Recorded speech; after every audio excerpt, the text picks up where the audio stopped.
Hey, everyone. Welcome to Locked On Lakers for Wednesday. Brian Kamenetsky, Andy Kamenetsky. The Lakers got their first taste of life down the stretch without LeBron, and it's hard. That's next. You are Locked On Lakers, your daily Los Angeles Lakers podcast. Part of the Locked On Podcast Network, your team every day.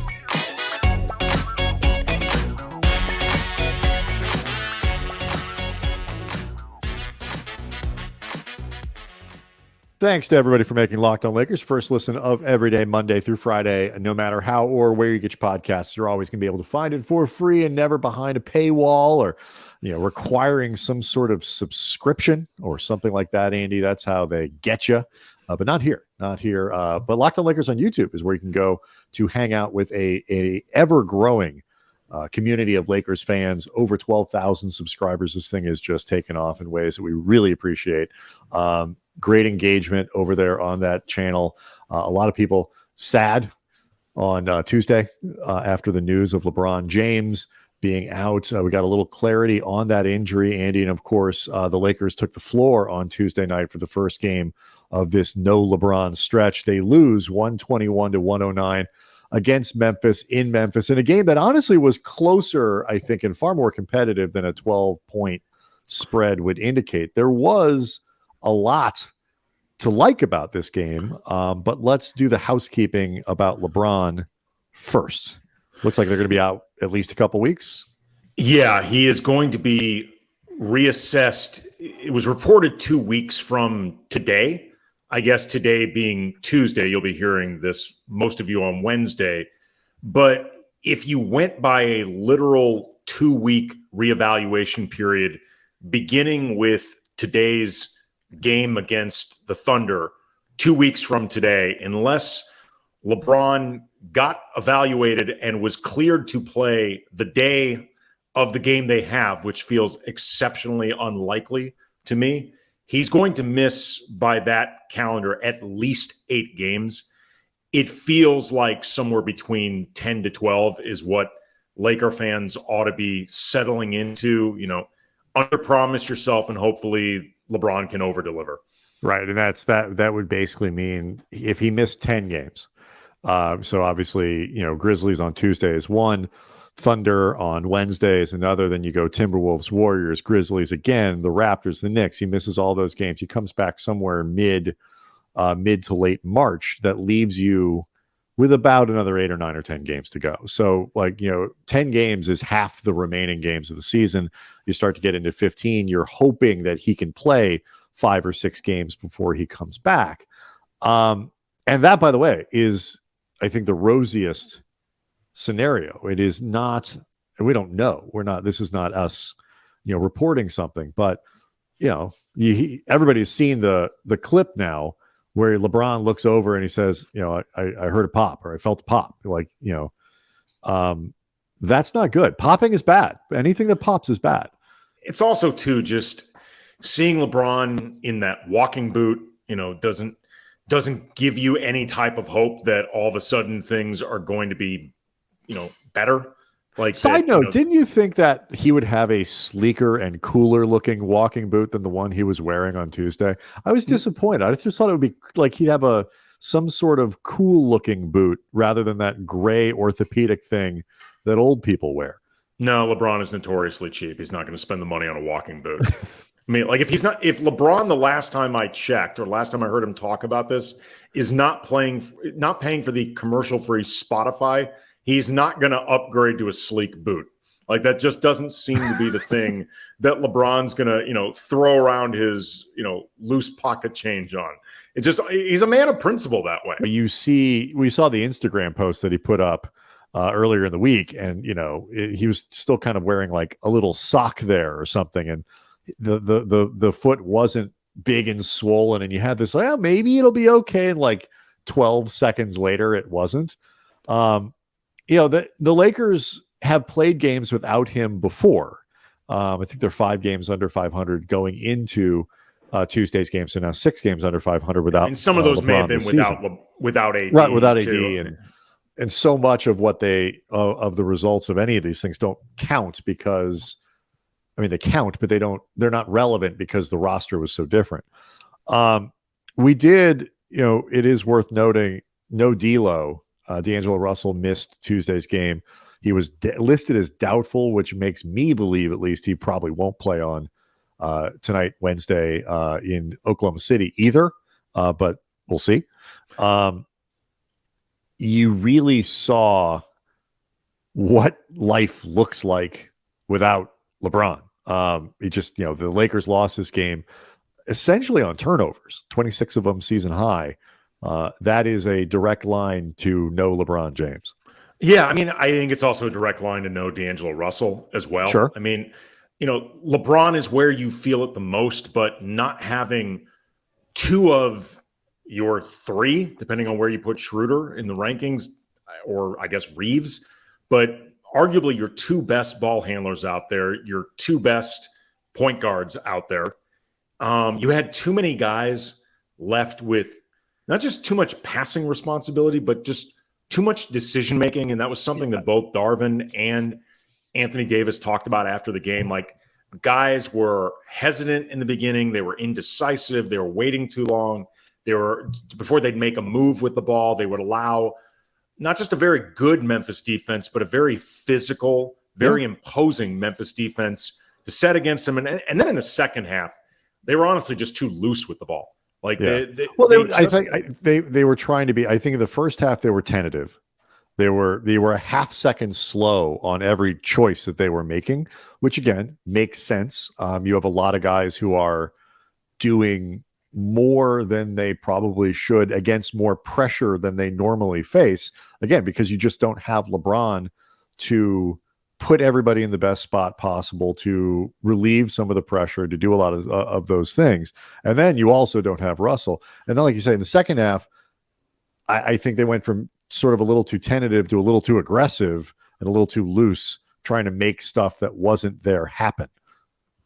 Yeah, put in perspective, just the pervasiveness of these turnovers. Everyone in this game who played rotation minutes, other than Wenyen Gabriel, who sort of note inside all the housekeeping, he got Mo Bamba's minutes in this game. Mo Bamba was a DNP CD. We'll see moving forward if that was a specific matchup thing or if that was Darvin deciding to go back to Wenyen Gabriel.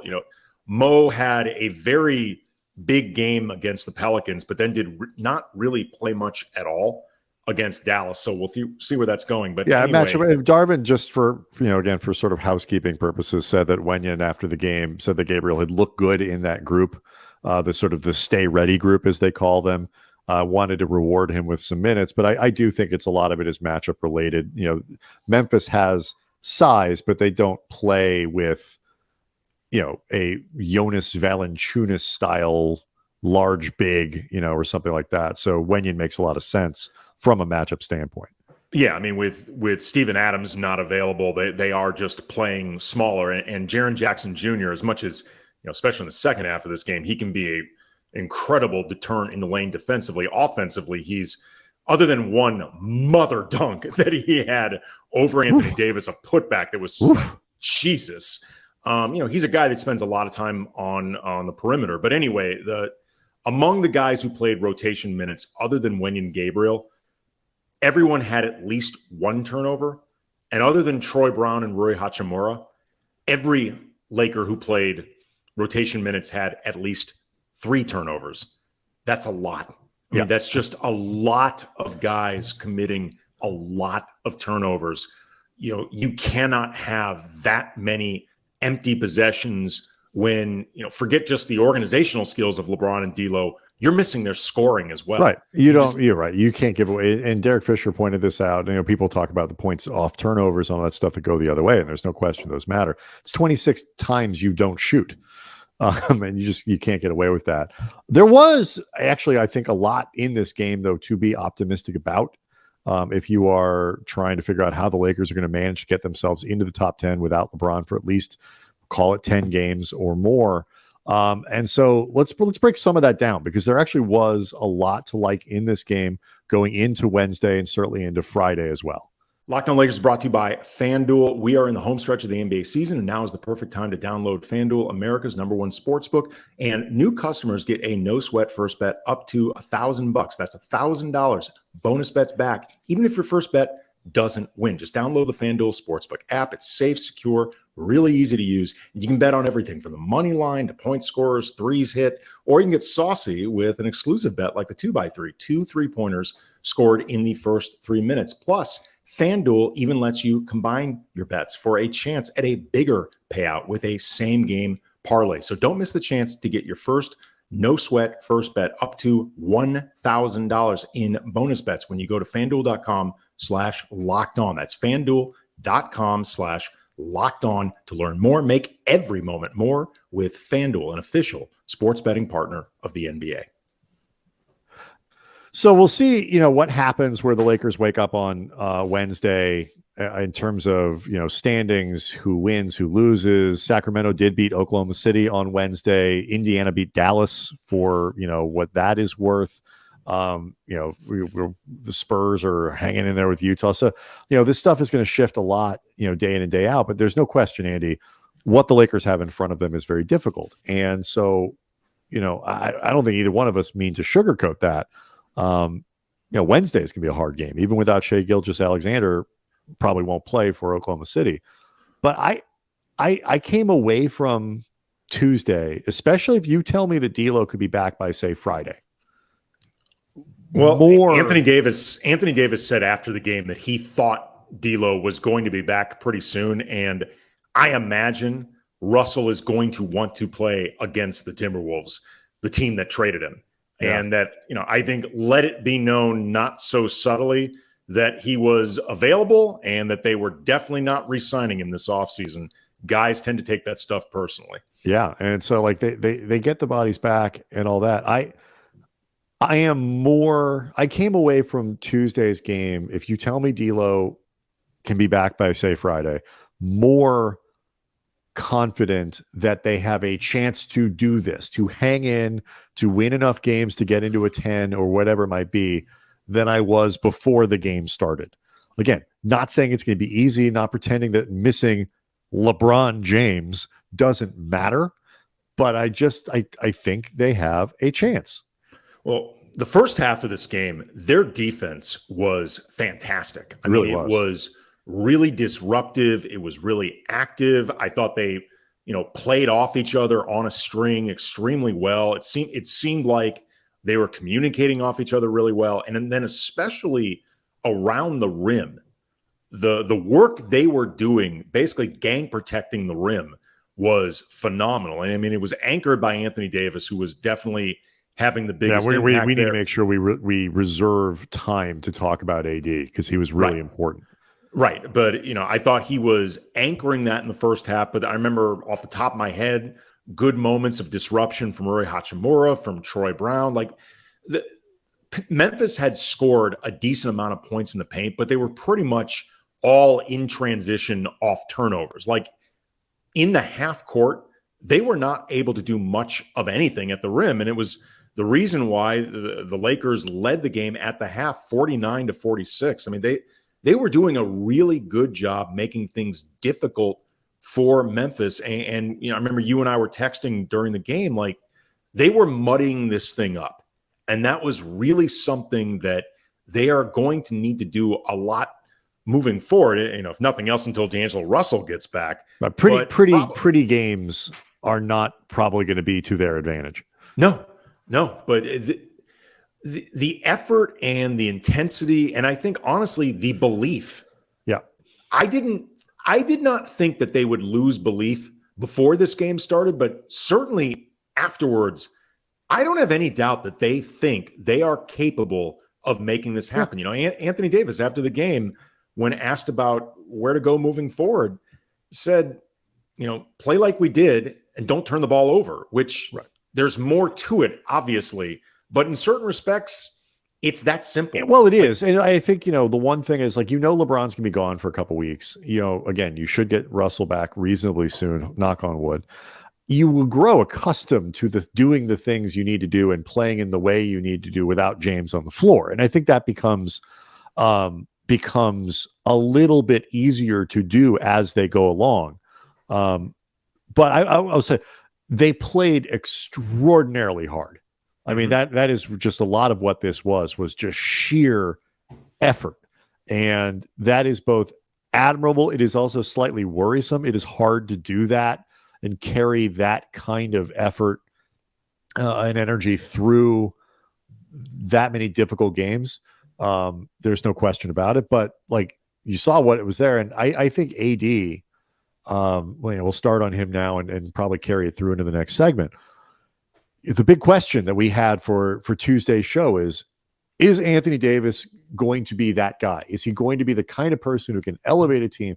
And look, they didn't win on Tuesday, but like we said, Anthony Davis could have nights where you feel him, where he's forceful, where he is MVP level, and they could still lose, but they won't lose because Anthony Davis didn't give them enough. Tuesday night, Anthony Davis gave them enough and more. He had 5 block shots, 30 points, 19 rebounds, and you felt him throughout this game. That energy was there. He was great. And 20 more of this gives them, that is the Anthony Davis that will give them a chance to make this work. Yeah, I mean, more notes on just the aggressiveness that you saw from Anthony Davis. 28 points, not 30. I'm sorry. I felt like he should have had 30. 9 and 19 from the field, 10 of 13 at the line. I mean, he was, especially in the first half, living at the line. 6 of his 19 rebounds were on the offensive glass. And yeah, he had 5 turnovers. Like everybody, he was careless at times. He made mistakes. AD, if he has a weakness in his game, or like if you're looking at the part of his game that maybe has not evolved for somebody as versatile as him, he's not a great playmaker. He's not a terrible playmaker, but he's not a great one either. Like, he's not somebody that you can run an offense through, like, right. In an era of bigs like, Sabonis and, Jokic and guys like that who really are pivot points on an offense. Davis can pass. He's getting better at making the right read out of a double and all, but you don't run your offense through him in that way. Right. But at the same time, though, and this was something I really liked, you saw a lot of occasions where AD ripped down a defensive rebound and he started taking the ball up the court. He was starting to initiate the action. Sometimes he was just initiating, I'm going to get to my spot where I'm going to drive. And like you said, like, they need to win these games. We're not looking for moral victories. Like, the Lakers are in a position right now where, for all intents and purposes, pragmatically speaking, every single game is a must win. But you also have to apply the context of reality. And I agree with you. Like, tonally, this is what you want from Anthony Davis. I think he was galvanizing for this team. Like, they're going to be looking to him for cues right now, because he's far and away the best player and the most important player on this team right now. And he gave them, I think, what they needed and wanted on every single level in this game. All right, so a few more guys that are worth noting. We saw like Lonnie Walker. Like, whoa, where'd that come from? So a Lonnie Walker sighting, and kind of looking ahead to what's coming. Again, the Lakers, they got a little bit of a break because Oklahoma City loses. Someone is going to lose the Portland Golden State game. It looks like Golden State, which is actually better for the Lakers. Portland up huge at the half, so we'll see there. Like, hopefully, they're going to need a little bit of help from other teams as well. And they're going to need help from the supporting cast. And some guys look good. On Tuesday. We'll talk about them next. Okay. So you look around the box score, Andy, and, the Lakers didn't necessarily shoot the ball well from 3. Not terrible. 13 of 34. They've had worse. But 38%, I'll take that. I don't even know what you're complaining about. Yeah. So that's not the issue. They got to the line, made 20 of 23, most of that Anthony Davis, but everybody who got there hit their free throws.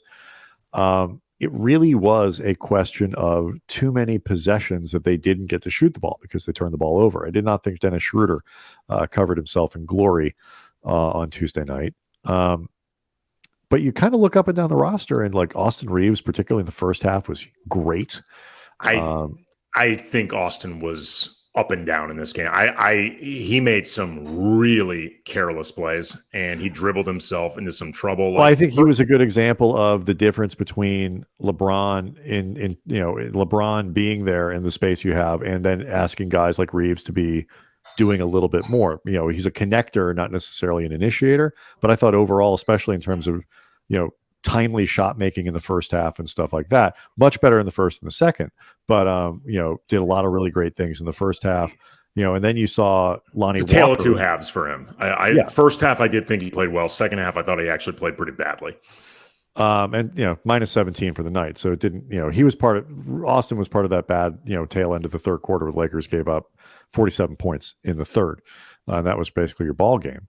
But like you saw Lonnie Walker kind of get dusted off and get out and play, and hit 21 points, 5 of 10 from 3-point range.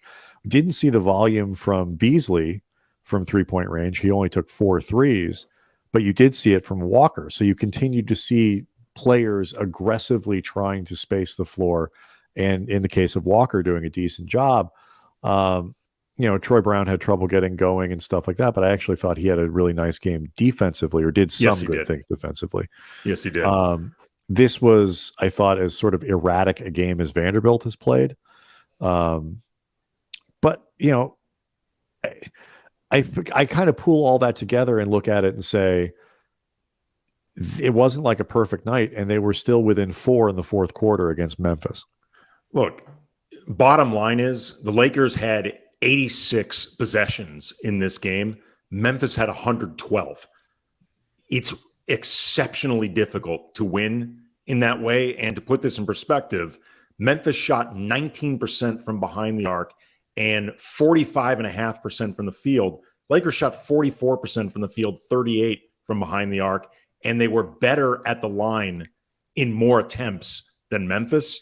You cannot have a team get, 26 more possessions than you? Possessions. Like that is damn near impossible to win that way. So again, going back to what AD said about just play like we did in terms of intensity and don't turn the ball over. Again, it's not totally that simple, but in certain respects, it is actually that simple. There's a certain element of keep it simple, stupid, when you take a look at the things that ultimately cost the Lakers, like the points in the paint that the Lakers gave up in this game. They started to struggle more guarding the lane in the second half. Ja Morant, we didn't even note he had a 28-point third quarter. And some of this, as Darvin pointed out after the game, was turnovers and the Lakers defense not being able to set. And it's hard enough to defend Ja with a set defense, much less when you're scrambling. Some of this was Ja hitting some. Ja Morant is really effing good. Right. I mean, he is incredible. And he hit some incredible, difficult shots in this game. Jaren Jackson Jr. started making his presence a little bit more known in the lane. But some of this was the Lakers putting themselves on their heels because they were turning the ball over. And that left them susceptible in the lane. It's, like LeBron, like I don't think we need to explain to listeners, viewers, like what LeBron is. But like these first couple games, again, especially when you, like you said before, are operating without your other point guard in Russell, that leaves you with Schroeder as kind of your organizer. And I like Dennis. I think he's overall played pretty well for them and done fine, particularly based on the contract and all that. I actually think Dennis has had a pretty good season. Right. But that's not his strength. It's never been his strength. He is not, an organizational type point guard. That's just not the kind of player that he is. And you start to put him in positions where he has to do more of that. He had some awful turnovers, particularly at bad times in the second half. Reeves, who I thought played really well in the first half, like you say, not so well in the second. Some of that is being asked to do 10 or 15%. Like you see, like LeBron is like the concierge at the luxury hotel that you just don't realize how much stuff is being done for you and how many pillows are being, fluffed and bedding is being turned, and the towels are right where they're supposed to be, and oh look, the soap has been refilled. Like all of this stuff is just there and done for you in ways that you don't realize until he's not there, and then you have to adjust to having to do those things a little bit. 2 or 3 games of that, they should be better adjusted than they were on Tuesday. Hopefully, and again, having D'Lo back will make a massive difference. Just if for no other reason, then you're going to have more possessions where you can potentially have 2 ball handlers and facilitators on the court at the same time. Like you were in order to space out Schroeder and Reeves's minutes, because at this point they're the 2 primary facilitators and point guards on this team. You're often left where you have one of them on the court, then the other one playing in place of the one when he goes out, like Reeves taking Schroeder's place, Schroeder taking Reeves' place, Reeves, Schroeder, Schroeder, Reeves. When just having D'Lo back, much less D'Lo and LeBron, you can have 2 ball handlers and facilitators on the court at the same time. It's just going to make things a lot smoother.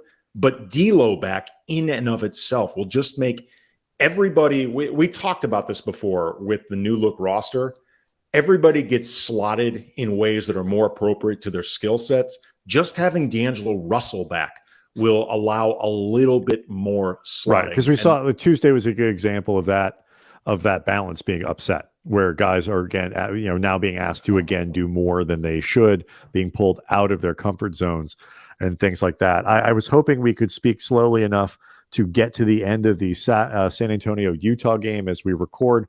The Spurs, who have not won in approximately 8 months, they beat Utah on Tuesday. So the Lakers get a little bit of a break there. The Jazz lose. The Thunder lose. Golden State or Portland, someone's going to lose. Yeah. The Lakers are rooting for even the Clippers. So we'll see what happens in that game. But those teams right now, the teams that Dallas lost, for example, Andy, it's probably less important now than it used to be. Who's losing in the 5th and 6th spot, but who's losing in those 8, 9, 10, 11? Yeah, those are the ones that the Lakers need to watch, and it wasn't so bad for them on Tuesday. And bottom line, they have to win tonight in Oklahoma City. They have to win, full stop. So we will full stop. Locked on Lakers on YouTube is where you can go to see the show. Appreciate everybody's support driving that channel up. We try to engage with people as much as we can. We often use those comments for inspiration. So even if you don't see us respond, please leave those comments there. Not just talking to each other, but you're also talking to us and again, giving us some inspiration. So we appreciate every support there. We'll see what happens on Wednesday, Andy. Hopefully a Lakers win, and we'll talk to everybody after the game.